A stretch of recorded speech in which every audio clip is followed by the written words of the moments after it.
BRS party రాష్ట్ర కార్యాలయంలో ఈరోజు పరిగి నియోజకవర్గానికి సంబంధించి అనేక మంది ఈ బీఆర్ఎస్ పార్టీలో చేరికలు అయితే జరుగుతున్నాయి. ఇదే కార్యక్రమంలో మనతో పాటు మాట్లాడడానికి పట్నం నరేందర్ రెడ్డి గారు ఉన్నారు. వారిని అడిగి తెలుసుకునే ప్రయత్నం చేద్దాం. అన్న నమస్తే.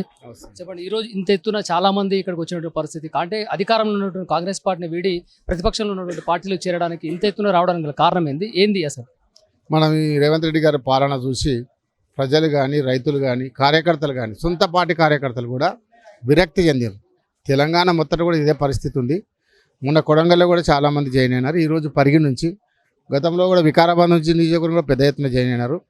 అన్ని నియోజకవర్గాల్లో కూడా సొంత పార్టీ కార్యకర్తలే చాలా వ్యతిరేకతతో పార్టీ మీద ఉన్నారు, కాంగ్రెస్ పార్టీ కార్యకర్తలే.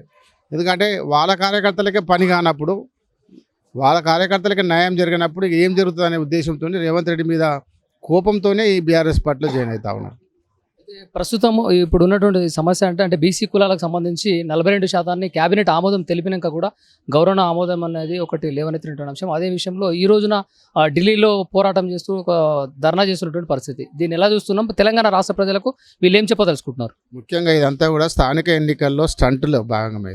స్థానిక ఎన్నికల్లో ఒక స్టంట్ మాత్రమే, కానీ బీసీలో రిజర్వేషన్ చేసే ఉద్దేశం ఎవరికి కూడా లేదు. రేవంత్ రెడ్డి గారికి లేదు, ఆ ప్రభుత్వానికి కూడా లేదు. ఎందుకంటే ఆల్రెడీ ఒకసారి అసెంబ్లీలో బిల్లు పెట్టి పార్లమెంట్కి పంపిండు. తర్వాత ఏం చేసిన ఆర్డినెన్స్ తీసుకొచ్చి మళ్ళీ గవర్నర్కి పంపిండు. ఈరోజు ఢిల్లీలో పోయి ధర్నా చేస్తుండే. అంతా డ్రామాలు తప్ప బీసీలకు సుప్రీంకోర్టు డిసిషన్ ప్రకారం మాత్రం 50% దాటొద్దని ఉంది. కాబట్టి నువ్వు బిల్లు పెట్టినావు కాబట్టి ఒక జీవో తీసుకొస్తావా, ఏం జీవో తీసుకొచ్చి బిల్లు బీసీలకు రిజర్వేషన్ కలిపి